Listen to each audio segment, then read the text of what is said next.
Hello, good afternoon.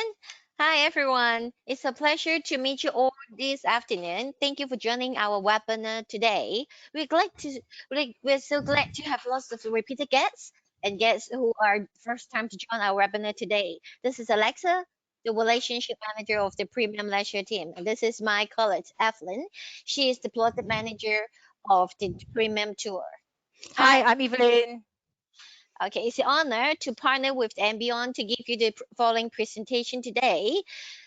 Let me just introduce more of our presenter, Mr. Toby Thinkland. Actually, he's the co-director for many documentaries for BBC World, Natural Geographic, Disney Nature. Hi, Toby. Hello, good afternoon, everyone. So we passed the time, so this is your show time. Thank you. That little snippet, that little introduction was from a series I helped make about 5 years ago for National Geographic called Wild Sri Lanka. There were 3 one-hour programs, which was a fascinating learning experience and a great privilege just to spend that amount of time in a very special country. So hopefully we'll share a bit more about that country in the next half an hour. Toby, can you please share your screen, please? I would if you sent me the share screen link.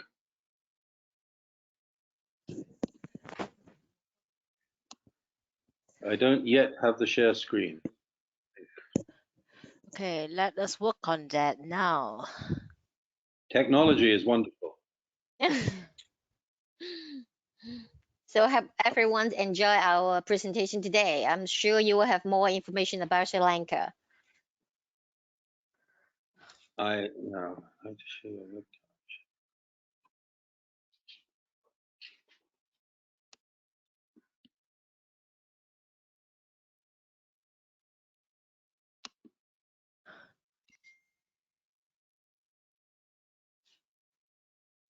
Toby, we have just resend you again the share screen link. If you want to take a look. Perfect. So we're expecting your wonderful presentation.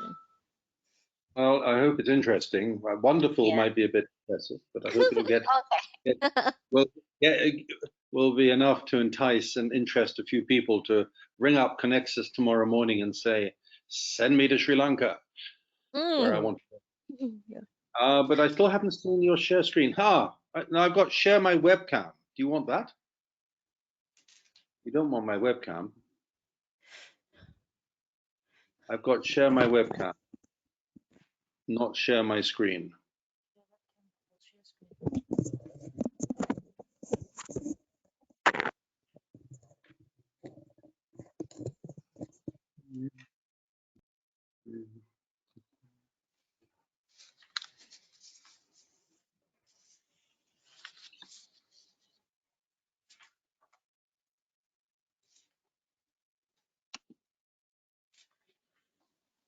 So after the presentation, we will have time for Q&A. So if everyone did, you will have any information you want more from Toby, we can share with you afterwards.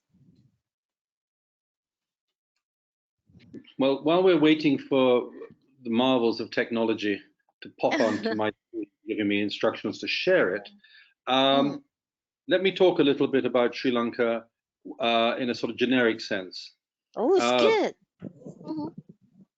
As some of you, or most of you would know, it's a relatively small island tucked in at the southeast corner of India.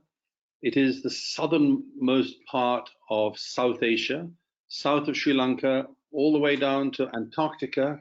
There is nothing but a lot of water, a few whales, and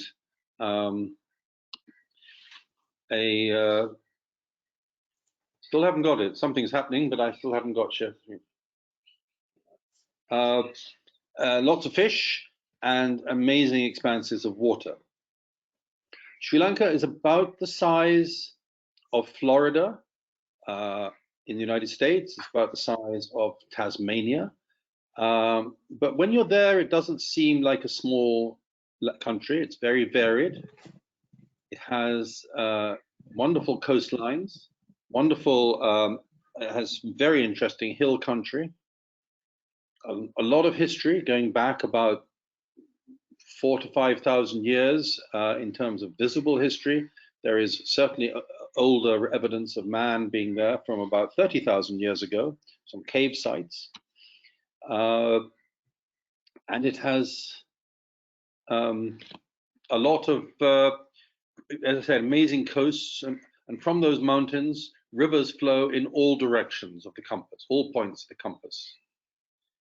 I've got share my webcam, not share my screen.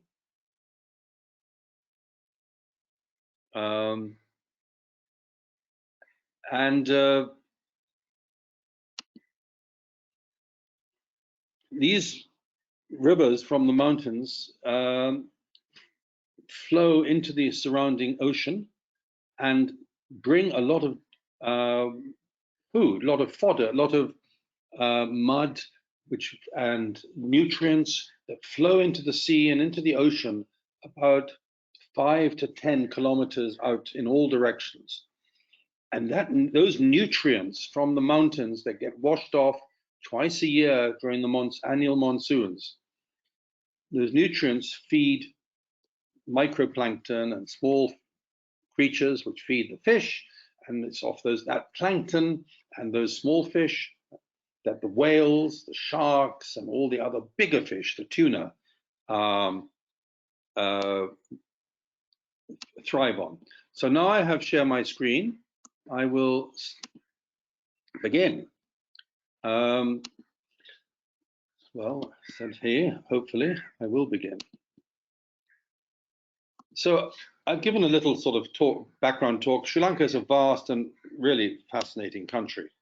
So first I'd like to welcome you all to this webinar yet again. andBeyond is the singular word for welcome. Welcome to today's Connexus webinar. This is me, but you don't really want to focus on that. So I very briefly will say that, take one point off this slide. The climate, the landscape, and really everything that happens in Sri Lanka is dominated and controlled by its climate.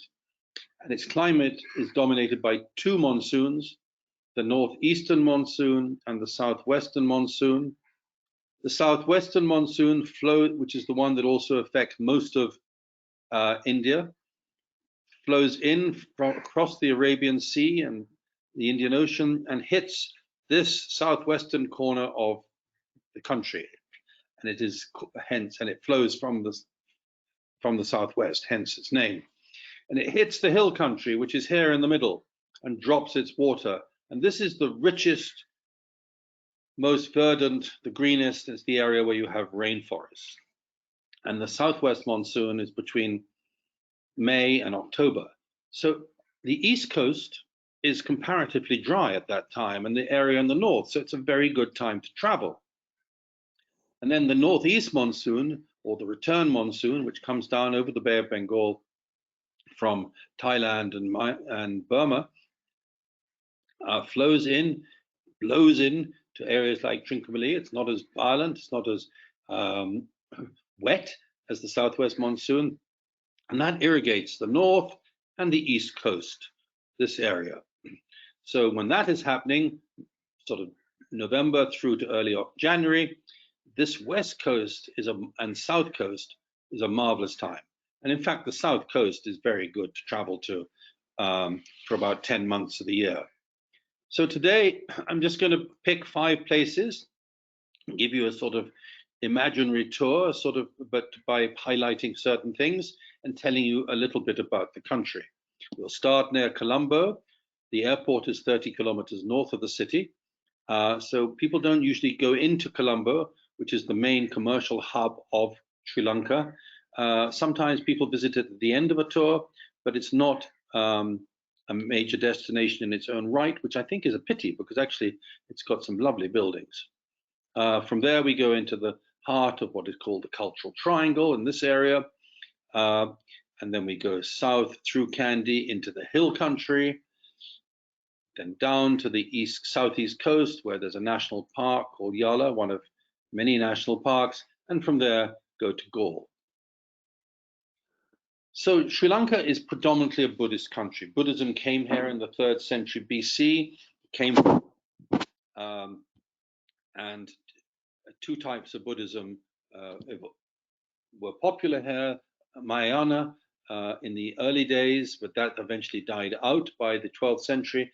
And today, Sri Lanka is one of the major Theravada Buddhist countries, along with Burma and Thailand.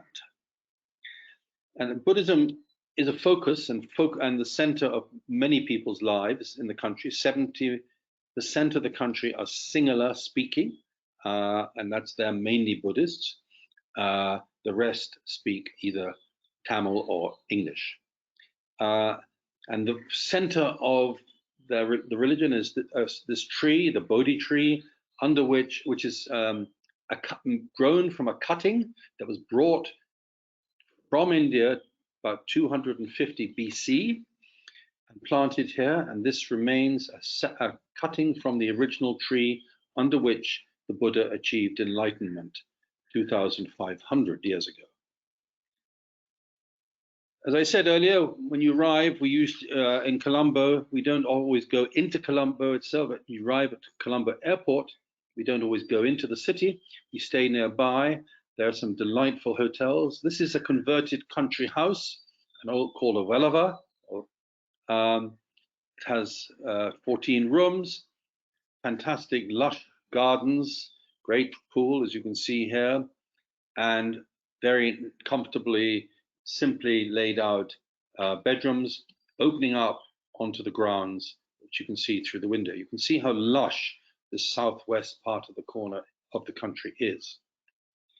As we drive from Colombo in almost any direction for the first few hours, you drive through an area of coconut estates, and you can stop and sample coconuts fresh off the tree, as this couple were doing.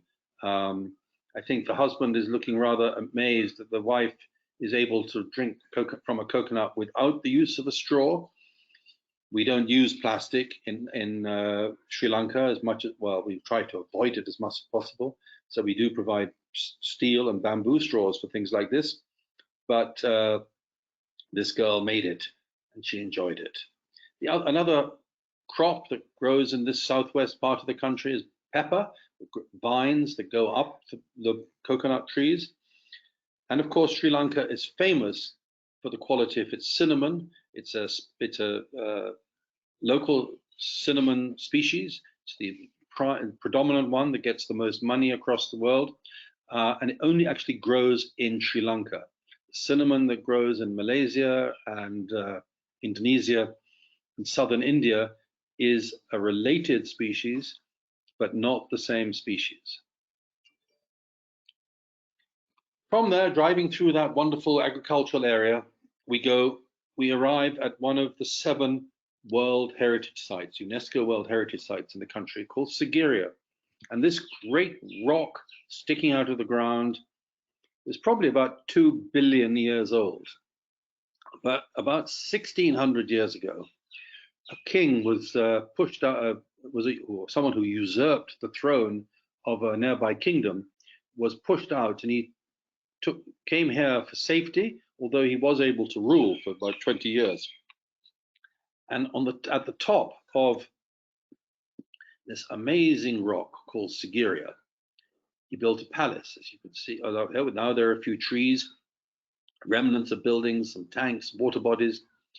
And you can walk up through these great gardens, which have been very carefully part of them. One side gives you an idea exactly what was there. The other side has been covered over again by archaeologists. But you walk up through what is called this area in the trees, there's a sort of boulder garden, and then you can cross here and get to the left-hand side, which is quite a good walk. And then from there, you can walk up to the top. 600 steps in all. Takes about 2 hours to get there and back comfortably, but it is well worth it. The views are magnificent. But those who don't want to, the gardens and the grounds around are well worth visiting.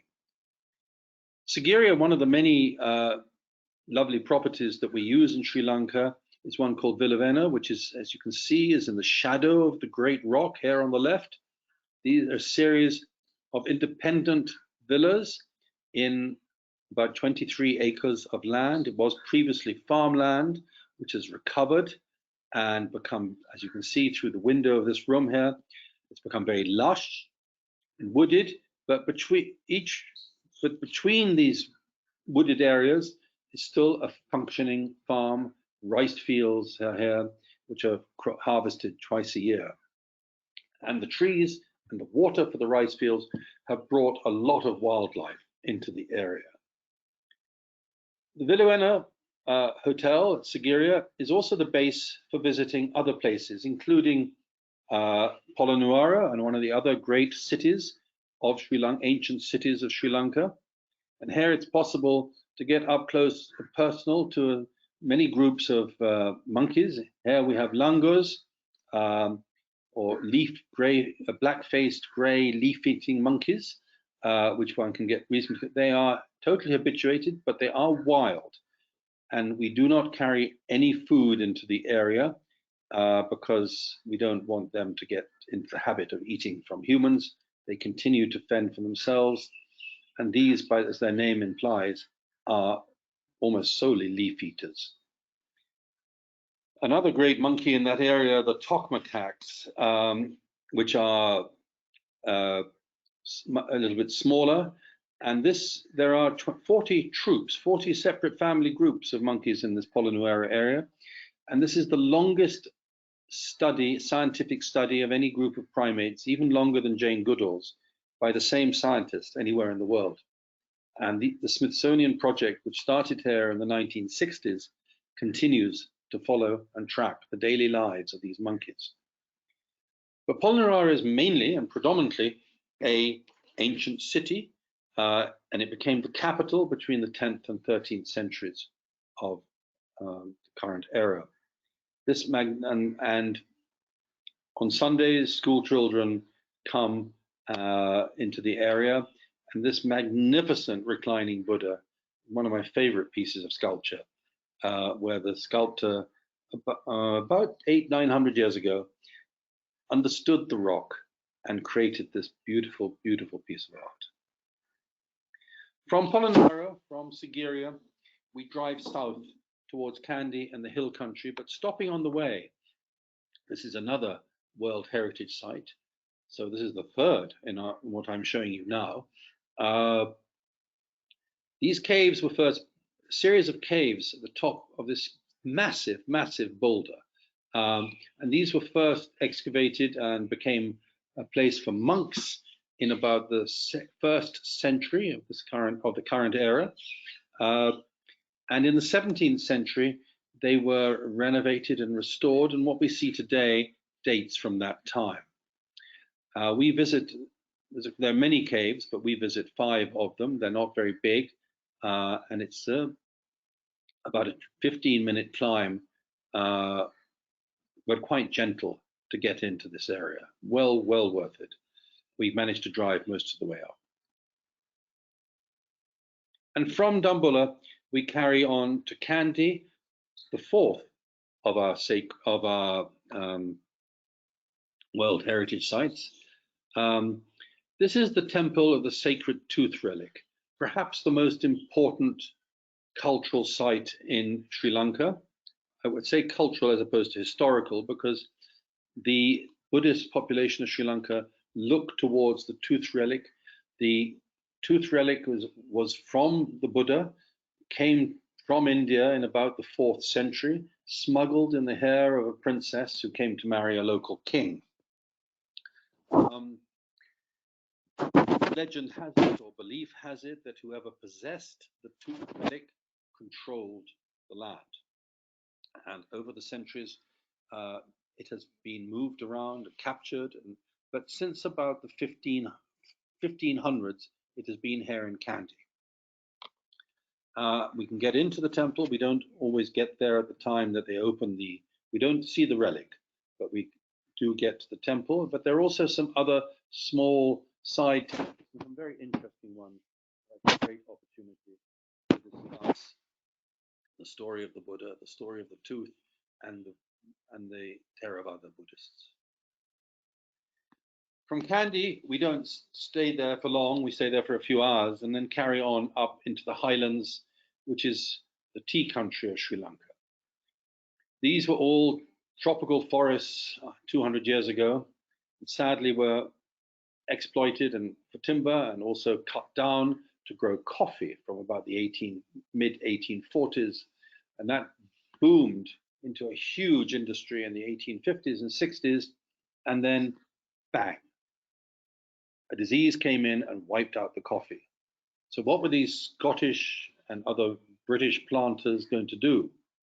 So they found tea as an alternative, which was growing quite successfully in parts of India, and of course that has its origins in China. And the tea bush is Camellia sinensis to this day. That is what we see here in this picture. And tea has been a huge success in Sri Lanka. It's one of the world's largest exporters of this very fine crop. And the two leaves and a bud from the top of the plant are plucked every day throughout the year by hand. So every piece of tea in your teapot, in your tea bag, that comes from Sri Lanka and many other countries such as India is hand-picked. It's not machined. There's no mechanization, plucking of tea. So just think of the industry and the labor that goes into your morning cuppa. The Scots, and they were mainly Scots, but other Brits who developed these tea gardens, these tea estates, and previously coffee, had to live here. So they built some very delightful little bungalows in different parts of the hill country, and 5 of them have been brought together to form Ceylon tea trails. They're beautifully located around the Castlereagh Reservoir, and one can fly into this area. Float planes land on the water here, and then they tie up just below the swimming pool. And you can walk up here, and this bungalow, Somerville, is the sort of waiting room come arrival area for planes bringing you to Ceylon tea trails. On the opposite side of the reservoir, you can see a tea factory here. This is Dunkeld. The tea estate, the buildings for the Dunkeld estate are here, where the planters, and to the right is another Castlereagh. So Castlereagh, Dunkeld, Somerville, where this photograph's taken from, and Tien Sen further east are 4 of the spectacular buildings. They're all very different, but the standard is the same. They're all relais chateaux.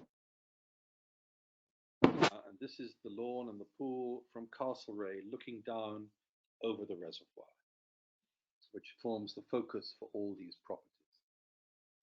And when you're at tea trails, you have the opportunity to go out with one of the local tea managers. They are referred to as planters, tea planters, and they will explain, it's nearly always a he, explain the whole process of growing, the history of tea, the growing of tea, the daily plucking and collection of tea, and then the processing, which only takes 24 hours to get it to the state that you have in your teapot every morning or afternoon. From the tea country, from the highlands, we pass down valleys. This one is an area called Ella, towards the coast, the southeast corner of the country, and there we go to Yala National Park. Here is another one of these great granite or basalt boulders poking out of the ground. They're called Inselbergs in geological terms. At the top of this one, you have a little pimple, and this is a stupa that was built 1500, 1600 years ago. And I once spent 18 months in and out of this park, making a film for the BBC and PBS in the States on leopards. And we tried to get up there a few times, and it wasn't easy. It's also known locally as Elephant Rock, and you can see why by the shape of the elephant's back here on the left-hand side and the shape of this rock. It does seem to echo. The forests and water, and it's on the coast, so you have fresh water flowing down from the hills into the sea, and you have lagoons with slightly brackish water, a bit of seawater, a bit of fresh water, and this nutrient-rich water attracts birds from the Himalayas, from Central Asia, Tibet, and down to northern India, and down to the southernmost point of South Asia. Leopards are one of the great attractions of Yala. It has one of the highest densities in the world. I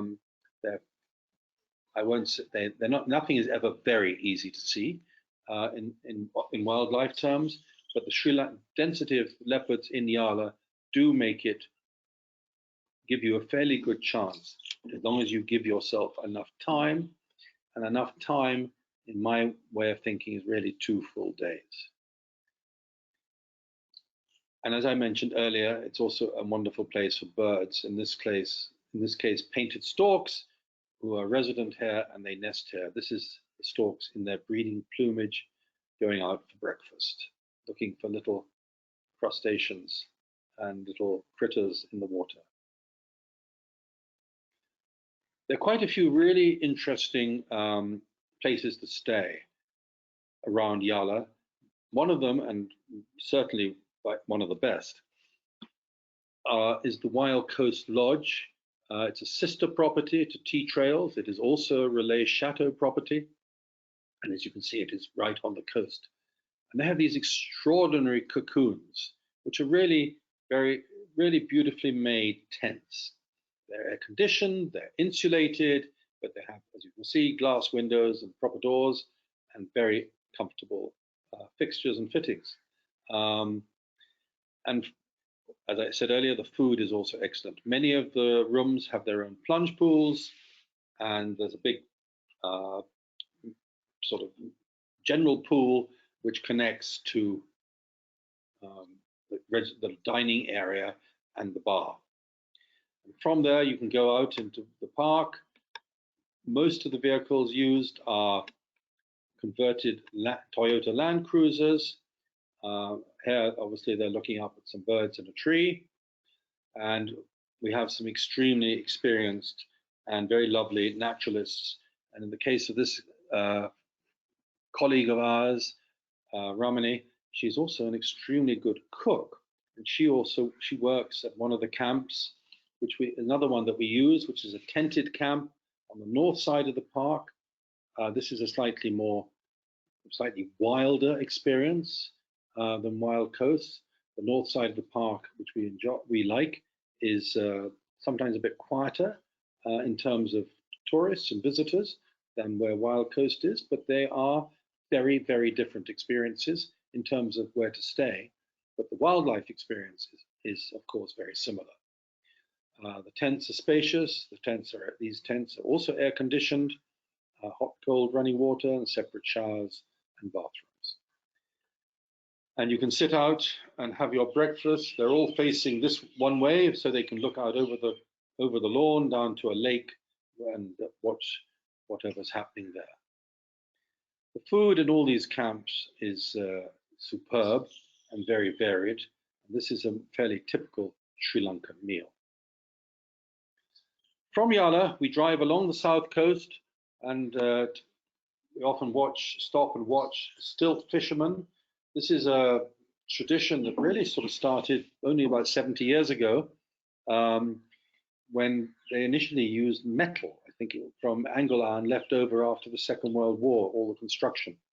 But they adapted it, and they've now used bamboo and wood, and they go out into the shallows on the edge of amongst the rocks, on the edge of the sea, and successfully fish. And then we carry on to the last of our UNESCO World Heritage Sites, Gaul fort. This fort, as you see it here, was built in the 1700s, but prior to that, there were Chinese visitors. Chinese admiral came here in the 1400s and left two very interesting stone markers with a text. And those were found along the coast. One of them was found on this bay to the northeast side, and it's today inside a museum, the Maritime Museum, here in the Gaul Fort. The Maritime Museum used to be a Dutch East Indies Company warehouse. Within the fort, this looks quite small. Many of these are still residential areas, but today, some of them are converted into delightful boutiques. And every time I go down there, at least once a year, I find a new property which has been converted and some wonderful stuff. There's some very nice cafes, good bars, especially in this area here, and lots of exciting things. It's just a delightful place to walk. There are also some very good restaurants in this converted old Dutch military hospital, and one of them there is a branch of a Colombo restaurant called the Ministry of Crab, which, as its name implies, has very good crabs. The southeast point of the fort is you may have noticed in the earlier picture, is a lighthouse, but that's a product from the 1930s. And these houses and quiet little streets. But when you get into the middle, it's not so quiet. It's buzzing with these new restaurants, hotels, shops, boutiques, and some pretty quirky stuff is available here.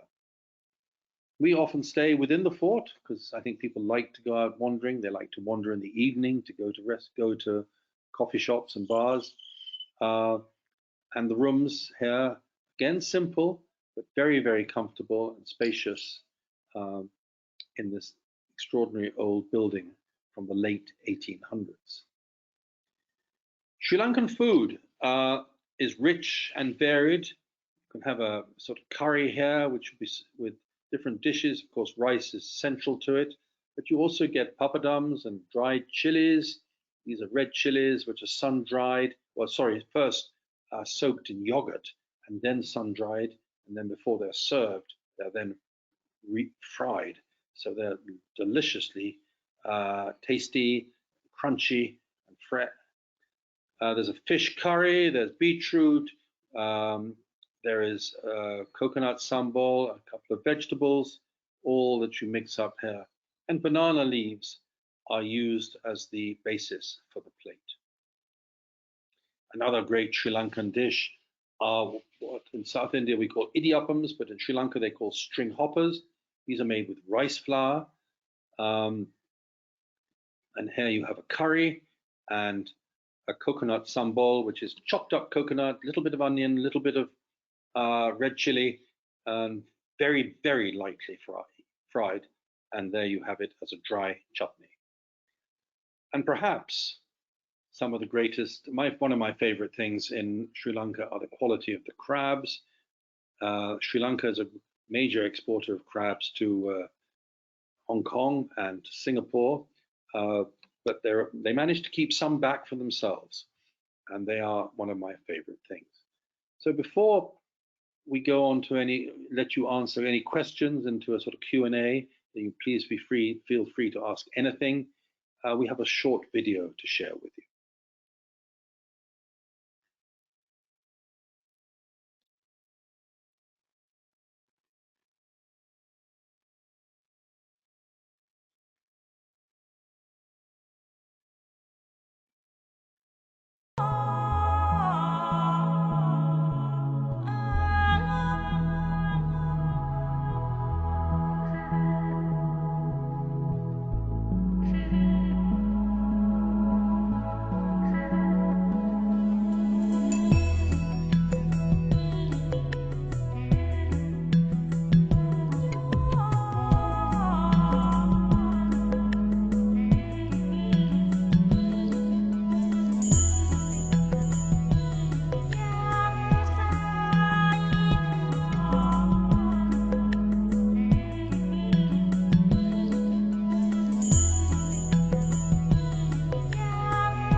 Okay.